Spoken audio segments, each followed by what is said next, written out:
ఏ హరంతి గురోర్ద్రవ్యం దేవద్రవ్యం. దేవద్రవ్యాన్ని హరించేవాళ్ళు. ఈ దేవాలయానికి ఆస్తులు కొన్ని 100 ఎకరాలు, కానీ దేవుడికి మాత్రం నైవేద్యం ధూపం దీపం లేదు. 100 ఎకరాలు పండకుండా ఉన్నాయా? పండుతున్నాయి, దండిగా వస్తూ ఉన్నాయి, కానీ దేవుడికి చేరడం లేదు. ఎవరికి చేరుతుందో వాళ్ళందరూ తర్వాత పడే చోటు ఇది గుర్తుపెట్టుకోండి. వాళ్ళకి ఇన్వైట్ చేస్తూ ఉంటుంది ఇక్కడ. ఎందుకంటే ఎంత దేవద్రవ్యం తిన్నా అప్పుడు అనుభవిస్తావు. ఈ దేవద్రవ్యం దోషం చేత తర్వాత సంతానాదులకు బ్రతుకున్నప్పుడు బాధలు తప్పవు వాళ్ళకు కూడా, గుర్తుపెట్టుకోండి. ఎందుకంటే శరీరగతంగా దుష్టద్రవ్యం వెళ్ళిన దోషం వాళ్ళకు ఉంటుంది. నరకంలో నువ్వు అక్కడ అనుభవిస్తావు. అది చూపిస్తున్నాడు ఇక్కడ. చూసారా, నరకాది విశ్వాసం మనల్ని ఎంత యమిస్తోందో అంటే అర్థం ఏంటి? రెగ్యులేట్ చేస్తోంది, కంట్రోల్ చేస్తోంది. కనుకనే యమించేవాడు ఎవడో తెలిసింది కదా.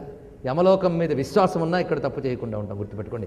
ఇది నిజానికి మనం ప్రతి దేవాలయం దగ్గర పెద్ద బోర్డుల్లో ఈ శ్లోకం కానీ రాసి పెడితే అప్పటికైనా దేవ ఆదాయం మింగుతున్న వాళ్ళకి బుద్ధి వస్తుందేమో చూద్దాం. ఎంత బాధాకరమైన పరిస్థితి ఉందో తెలుసా.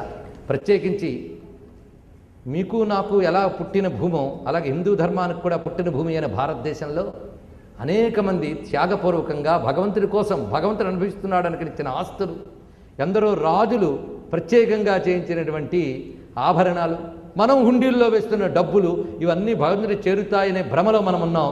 కానీ ఇంకెవరెవరు కడుపుల్లోకో వెళుతున్నాయి చూస్తూ ఉన్నాం.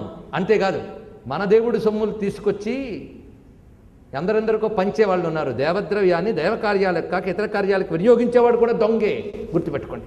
ఇలాంటి దొంగలందరినీ నెత్తికెక్కించుకున్న పెద్ద దొంగలైపోతున్నాం మనం. ఇది చాలా బాధాకరం. దేవాలయాలు అక్కర్లేదు, దేవుడు అక్కర్లేదు, దేవ ఆదాయం మాత్రమే కావాలనుకునే వాళ్ళ వల్ల ఇప్పుడు హిందూ దేవాలయ వ్యవస్థ ఎంత క్షీణిస్తుందో ఆలోచించండి ఇక్కడ.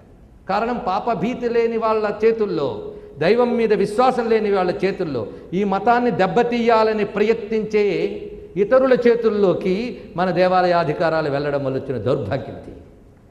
దీనికి మనం ఏమాత్రం ప్రతిఘటించలేకపోతున్నాం.